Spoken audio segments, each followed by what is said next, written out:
what I believe is in jewelry, when a piece of jewelry has no any guts and has no any meaning and has no any power, then it's not worth to exist in this world. And that's something that I don't believe in just only a decoration on the body. I believe only in that when a piece of jewelry is made, that the piece of jewelry had to have a meaning. And when there is no meaning in that piece, I think I don't know why to make it, because you can make all these tiny, beautiful things and decorate all the people, but what to do with it? Because then you walk around on town and have something with a meaning. So for me, it's very important that jewelry has balls. And I'm coming from the second generation in Holland in jewelry makers. The first generation is called 1968, Gijs Bakker and Emmy van Leersum, and afterwards the second generation came. And the second generation, they made very smooth Dutch smooth, it's called, and the work was work as a certain kind of social meaning on a low price. This piece cost 100 rand. It's aluminum and rubber, and we wanted to spread it out to a big audience, on a very social audience. But finally, only the happy few understand what the meaning was behind it, and they could easily afford that, and so they bought those pieces. Another necklace about aluminum and rubber. The difference between jewelry and art jewelry is that the first offers oblivion, while the second does not take away the pain of life, but offers a medicine to deal with that pain.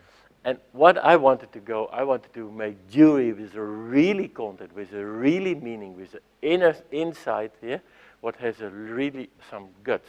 I came closer to what I wanted to express, because it was not easy, and it was also not easy to find my own goal, and to find also my own source, where it comes from 1974, the bracelets were there from that moment, to 1990, and I made in that period a series of brooches called Interno. Those brooches are about 6 by 6 and 4 centimeters high, and the brooches have on the outside a certain kind of hermetic form, and in the inside it's a more emotional expression of myself. They are related to cupolas of churches, mostly from a journey through Italy. And the strange thing what I have to explain here is that I feel myself a very bad jewelry maker. Because why? Now, well, a jewelry maker have to make holes to fit on your finger, on your wrist, on your neck. And I hate holes. So I don't like holes at all. So what to do with this job? Well, escape, with something. And the only thing to escape is to make brooches. And then starts this weird, strange thing that when I'm looking afterwards to myself and see that, okay, when you make a brooch, then you make a brooch with a hole. So the fact is that I start to realize that the hole was something more than only the hole, for a finger or for the wrist. So it is more or less a philosophical hole. It's a hole it is an emptiness hole. There is no use to. And that's for me more or less the most interesting thing, that you see that things has no need. There is no need for a piece. And I believe that what I don't know is more interesting than what I know, because that drives me constantly into go on and find new ways and find new possibilities of making. For me, when a series is finished, I'm looking for the next one in Germany. There was a brand new gallery. They had a new space, and I thought, okay, what to do with this virgin room? It's a room as a virgin. And I asked my gallery owner, hey, can you arrange me 15 beautiful boys? And he said, oh my God, this is difficult. It's not Amsterdam here. And he said, finally I said, okay, I do the show when you deliver me 15 boys. So the invitation card was just only a cloth hook, a coat hook, and with the name and the title Interno. And the people came into the gallery, and the gallery was completely empty. 15 hooks on the walls, some small titles, and it took around 15 minutes, and the people comes a little bit nervous and like, what to do here, and is there no exhibition and whatever. And then the 15 young boys came in, and they crossed over, and they just came to the Pacific spot, and they showed the pieces. But what happened then? Everyone stands behind. No one was there to come closer to what the real meaning of a piece of jewelry is. Jewelry is for me communication. That's the most important thing of jewelry. And communication is also something what we know about a medallion, and you show in the inside of a piece of jewelry, you show what your parents are, or you show what your lover is. So when the people come closer to the boys, they had to go through a barrier of their territorium to look inside the piece of jewelry. So they had to start, and I said to the boys, don't talk with the people. And and I had to let it go, because they had to ask, can I go, can I come closer? Yeah, may I have a look into your brooch? And they start to laugh or whatever, because it was a certain kind of a fantastic, lively situation. But I learned about it, that it was really going about this communication part. Passio, there is more than love between us, complicity. It's not easy. I started to make pendants. What I wanted to do was that I wanted to create a series of work related to historical figures who are a certain kind of adoration to the past. And the book, The Memory of Hadrian by Marguerite Yourcenar, and the Emperor Hadrian, he had a lover of 16 years old, called Antinous, this one. And he was such a beautiful boy that he drawn himself when he became 19. He didn't want to lose his beauty, and for that reason, he killed himself. And I found this so incredible that I wanted to make a certain kind of dedication to him. That is this piece. And I don't want to explain so many things about why I made it, because there are all kind of layers in the piece related to his background and related to the tears and the pain what Hadrian had when he lost his Antinous. Fertility is for me one of the most important things. And to make this piece with a real goose egg, like the size of this, and pencil it with black graphite to a piece what is not by the newborn or more related to death, or in the twist or the double connotation of both. I really love that someone hug each other and the piece disappear completely. Another piece is this one. When you lift the vessel, then the pearls are falling into the vessel, and also the fastening principle is very important for me in this work. Related as a certain kind of incense holders in the church. I'm not a fanatic, fundamentalistic Christian, but only the spirit and the transcendental belief in that there is more, yeah, than only our rational life is for me the most important. I present this Passio series at Gallery Marseille. A mosquito net of blue, purple, the jewelry were inside, and you could open the mosquito nets and take your hand in it. And it was just like if it was a skirt of a lady, yeah, you took it a little bit up, put your hand in it, and then you could get the piece of jewelry. So this, you can imagine this religion and erotic was really a part of the exhibition. In another exhibition I presented low on the pieces low with all kind of plates with pigment powder on it. The most important thing what I found out in my life is re-enchantment, because for me we had in earlier times we had the alchemist, and the alchemist becomes the chemist, and everything has become so rational, and this whole enchantment, this whole beauty, this whole magic, it's not there anymore. Everyone has his timetables, but I want to change, and I want to discover, and I want to see.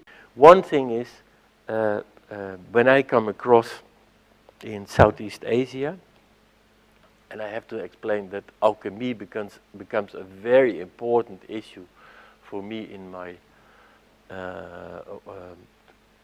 practice as a jewelry maker. And the first thing was Ouroboros, and Ouroboros is the circle, is the snake. He devours his own tail, and it's the night on top and the day under, and it is the circle of time. The clouds who are raining and going by the river back to the sea and coming back, and but it's also we will die at a certain kind of moment, and also, and that's a great thing, that the impact of David travel to Southeast Asia had for me also a big impact. To see the totally different approach how people are living over there.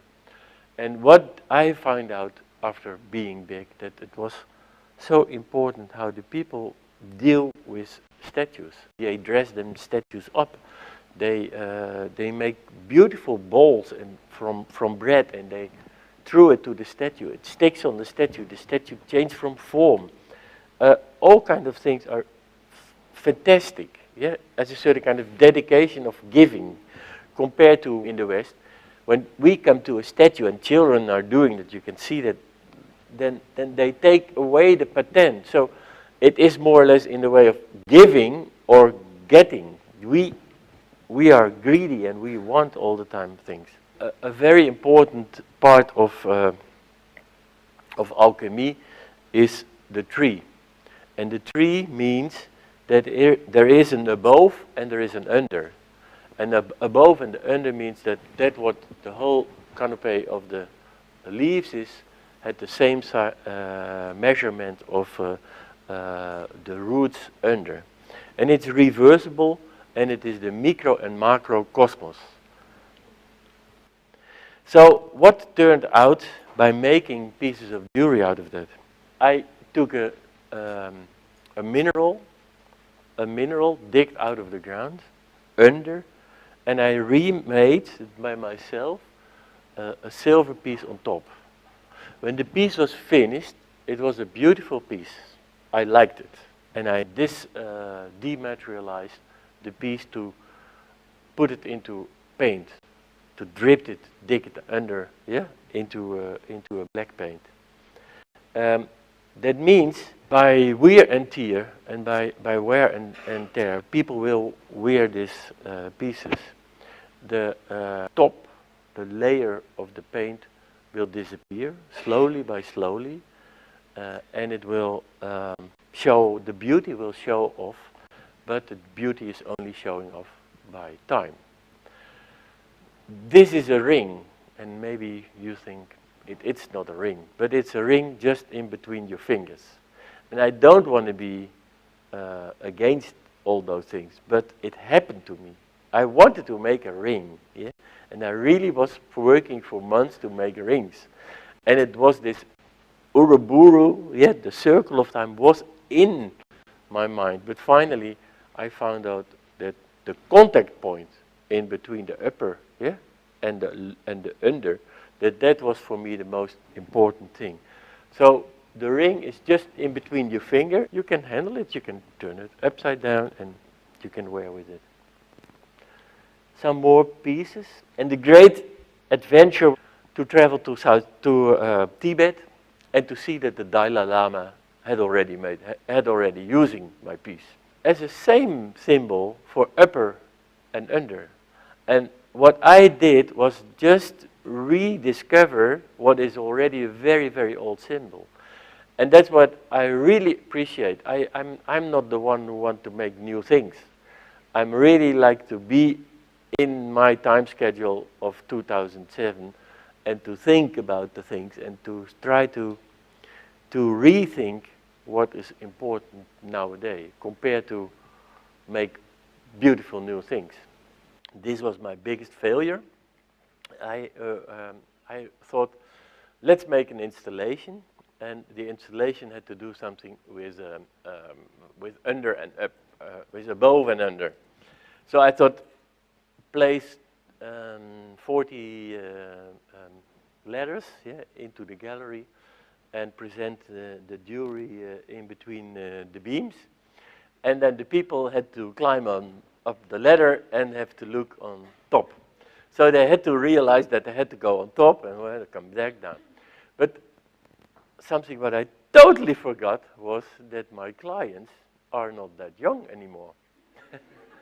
So no one, yeah, all the ladies above 45, they didn't climb up the ladder, and they didn't want to have a look at all.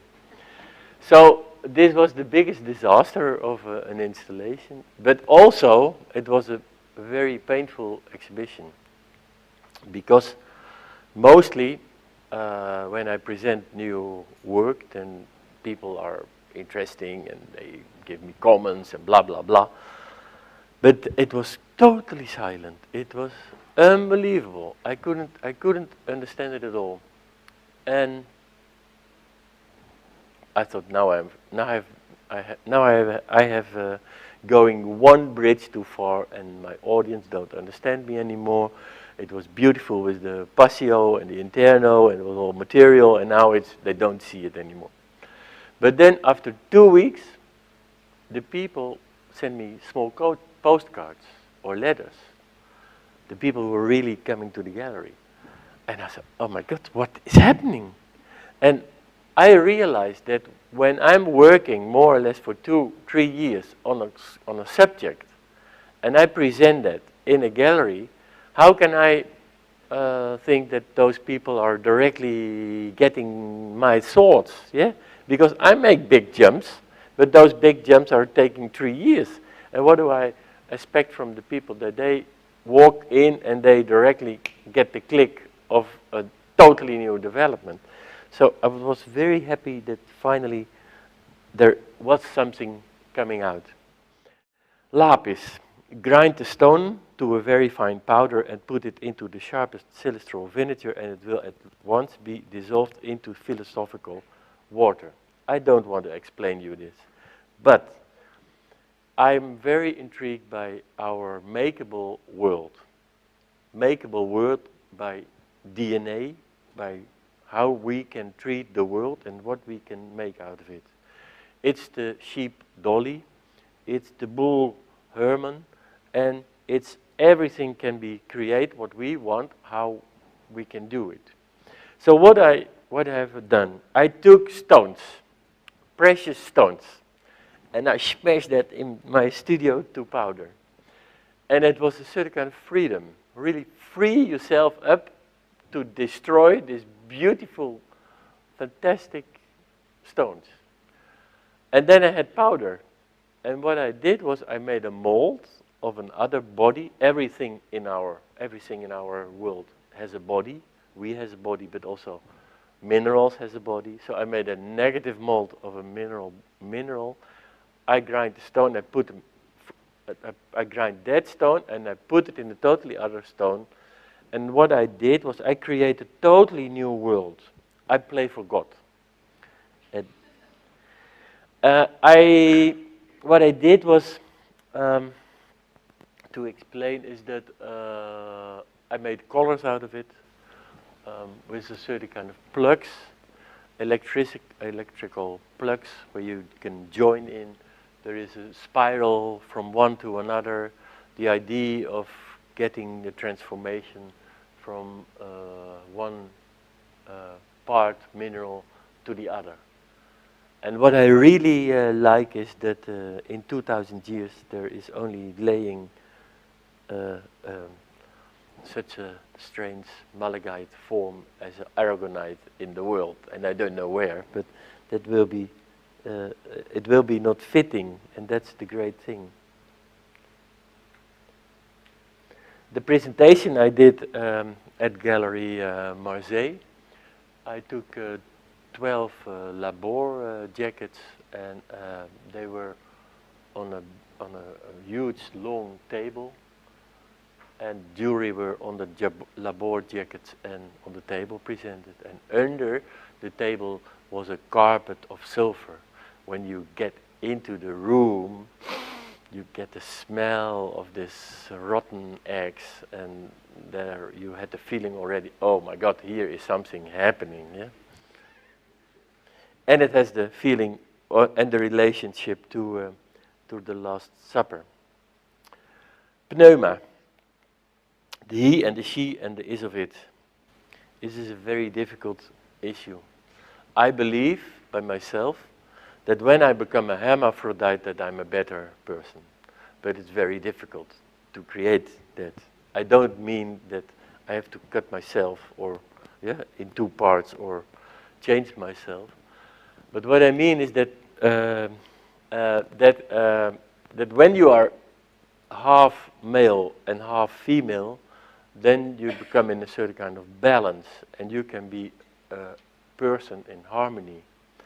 And I always wanted to be in harmony, but I'm completely in disharmony, yeah, because I'm really trying to find out better balance for myself.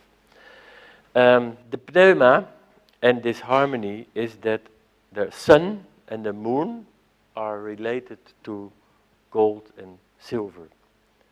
And it's just also your left and your right brain. And the great thing is that the name pneuma is coming from the divine breath. So what I did is that I took stones. No, I have to explain something in between, sorry. I was in Oberstein, and Oberstein is a town in Germany where they buy the stones from all over the world and they trade them to other places. It's a very famous place in Germany. And I was there to have a look for what kind of stones I could buy and blah. And I come across in a shop and I thought, my God, they have male and female stones. It's impossible.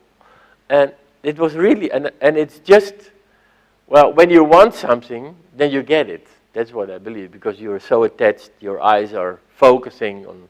When you have a Volvo, you see all Volvos in the street. And when you have a Mercedes, you see only Mercedes, that was also by me. When I want to have, this double male, female, then you see them just. And there were male and female stones, and they really exist. They're called bogies. And what I did, I point out my stones as female and male. I cast them in wax, I joined them together, I put a totally layer of different layers of polyester, transparent polyester around it, and I cast the wax out of the form. So I had a hollow form with on the outside a very smooth and transparent and very shiny, yeah, outside. And when you look into the pieces, you get a certain kind of totally double perspective. And then I made a golden version and a silver version as a certain kind of twins. The presentation of this series I did at Marseille, and I present them on pillows, 2 pieces on a pillow with a warming lamp on top of it, because I had a feeling they are not finished. They're not grown-ups yet. They had to be nursed in a hospital or whatever. Yeah, they're not born yet. Yeah, so and there were 7 of these tables with all this jewelry. Then I had a break. I stopped at the Rietveld Academy and I made a trip through the world, Southeast Asia, with the aim to discover red. And great things to discover is in India, but I have not seen this by myself. I wish I was there. They have a festival where they have red-colored water, and then they smash the red-colored water to everyone. So you can imagine that the whole town is red of blood and red of passion, red of love. Great. Another thing, what happened in Southeast Asia is that they cover the statues with fabric. And why they are doing that? Because they are afraid that we are come across to the demons, yeah, who are inside of the statues. The monks in the Tibetan monasteries, they are praying and they are making praying knots. And they have a fantastic attitude. You see them hanging and you think, what's this? What's that? And there hangs, yeah, again, a new knot. The other thing, what surprised me completely, is that the Buddha is sitting on a double lotus, one on top and one under. And I was, hey my God, where is this the alchemistic Ouroboros again? Is that, yeah, the tree up and the roots down? So what came out, I came home after half a year and I started to make silver pieces, a certain kind of lotus, form down, form up. I filled it up with polyurethane foam, what is extending by themselves. And on the outside, I used silk and covered the whole piece with silk and silk and silk again and silk again. And finally, they become really sticky, not nice red potatoes. And those sticky, not right red potatoes were in my studio. And I thought, this is it. But it was not what it was. And then there was happening something very interesting. I thought that I let go, yeah, by making the pieces, because I didn't want to force them in a certain kind of form. They become non-form. And finally, I took a saw and I cut a piece out of the potato, and it becomes in 2 parts. But that had also a certain kind of Buddhistic thing. So I also let go, because I don't know what is inside. So it was a double let go. And that's what I appreciate by doing things. So I don't want to, the fact is that I don't want to force myself into a certain kind of situation that I know already in advance what had to do. But the fact is by doing it and doing it again and doing and making, there is a certain kind of process what leads you to the end product. This is the presentation of the Eosis series. I have to say, I forgot to say, that Eosis means becoming a red. And it's the presentation on a red table with all kind of glass. And then I come across to a fantastic situation that the boy, the small boy, get a commission to make 50 silver liturgical silverware for a church in Holland. And I said, oh, I will do that, but only under the condition that I can go further than what you expect from me. So it was even at a hospital, a church in a hospital. I made the upper, and the under, again, the tree. But it looks like if God and Adam having the contact points here in the 16th chapel, by having their fingers in contact. And I made it in silver. I covered it with silicone, with polyester and silk. And then I took a part out of it. I grind a part out of it.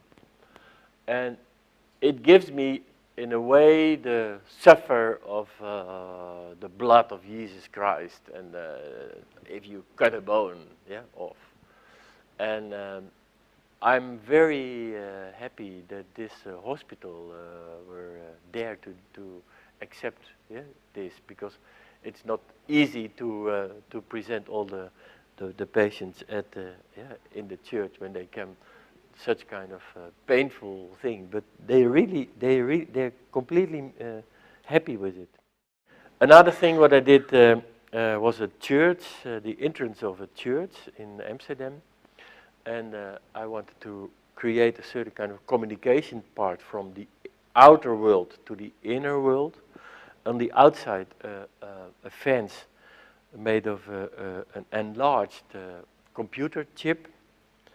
Then the next step are hands from aluminum who are searching in the world.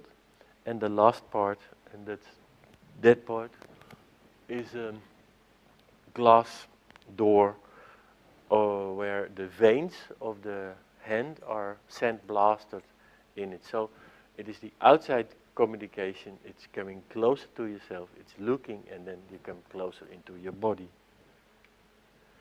Azot. The stone is water. Something that was all long time into my brain. And I didn't know how to find it out and how to solve the problem. But there is one thing in my life, that I have a black hole in my body. And that black hole in my body is that I can discover love, and I fill up the black hole with love, and it disappears all the time. So it's coming in and out, and it disappears. The hole is becoming a little bit smaller, by time, but I have to deal with it. And again, azot means the beginning and the end. Ouroboros. And I have to explain. An artist, I believe that an artist has a certain kind of aim, and that's one thing where he will deal his whole life with. And he has a certain kind of facet, a diamond, and the facet of the diamond all the time, is coming to another point on the front or on the back. And that's then presented. Azot is the first letter of the Greek alphabet and the last letter of the Hebrew alphabet. That comes out. I enlarged stones, as an element from a stone. So each stone has elements, different elements. I enlarged that in silver. I made more pieces from. I connect them, and finally I drip them into polyester with different colors. and I cut the stones, I grind the stones in different shapes. The fact is that in this case, it looks like when you open a form that you give more information, but I have the feeling that when I open these pieces, I give more mystery than it was already before. At the presentation of this Azot series, I did in bowls, in glass bowls, and when you look from under, the pieces were enlarged. This is a certain kind of magnifying glass. I come to the last series, what I just presented in September in Holland. Sephirot. Well, Sephirot is it's not easy to explain. The Sephirot is the tree of life, is a part of the Kabbalah.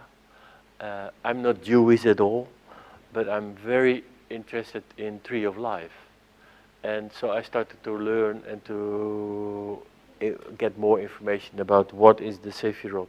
And I don't feel that I get it completely, but I only get a glimpse on this wisdom of the Sephirot. And what worked out for me is that I could relate it, the Sephirot, to my own body. And I was working for 3 months in the nature, in my studio, in the fields in Amsterdam for 3 months. I separated myself completely from the outside world, and I made drawings,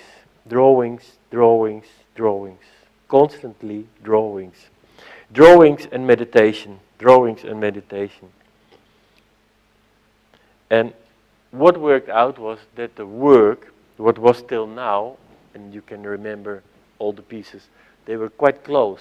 I opened them, but they were close. And it's a closed form. But at that moment, while I was making those drawings, the pieces, spreading out. So the Sephirot is the structure where I work with, and every time I try to discover or try to change the form on another way, and also I don't want to keep the form. I work also with gold and glass, so I glass blow into the pieces. They changed the structure, and they have a lot to do with my personal life, how I think about myself and about my past and about my present.